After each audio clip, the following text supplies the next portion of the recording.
Salut la famille Sadiquois. Alors, cette journée du 7 août 2025, elle était plutôt mouvementée, entre un incendie monstre dans le sud, des tensions mondiales qui chauffent et quelques histoires qui vont te faire sourire.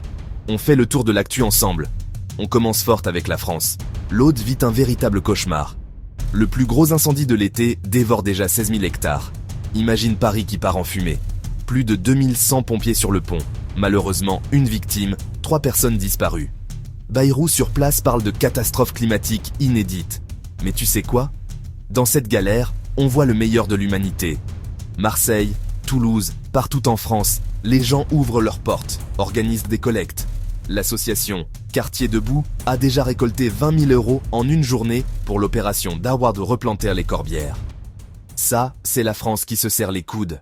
Côté monde, ça chauffe aussi. Trump balance ses nouvelles taxes. 100% sur les semi-conducteurs.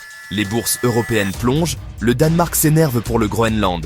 L'ambiance transatlantique? Pas terrible. En Afrique, le Sahel traverse une double crise. 7 millions de personnes menacées de famine. Heureusement, le forum de Bamako apporte de l'espoir avec des dons massifs. Au Brésil, Lula refuse de céder à Trump. Je ne me rabaisse pas. Du caractère.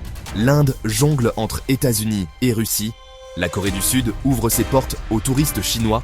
Et en Océanie, c'est l'exode néo-zélandais vers l'Australie pour de meilleurs salaires. Côté sport, solidarité oblige avec les incendies. Plein de tournois caritatifs s'organisent. Le PSG recrute un prodige brésilien de 17 ans qui affole déjà les réseaux. Et maintenant, le moment détente. Dans le Jura, une dame retrouve 57 hérissons dans sa voiture. Il cherchait la fraîcheur. Au State, un teckel du Texas explose le record mondial. 11 bouchons de bouteille en 1 minute.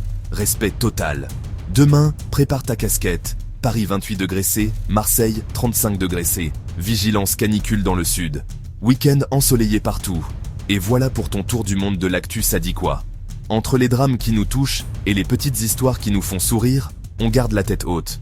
N'oublie pas, partage les bonnes nouvelles, soutiens ceux qui en ont besoin et à demain pour une nouvelle dose d'actu. L'actu, c'est sadiquois et toi, tu fais partie de l'histoire. Like, partage, abonne-toi.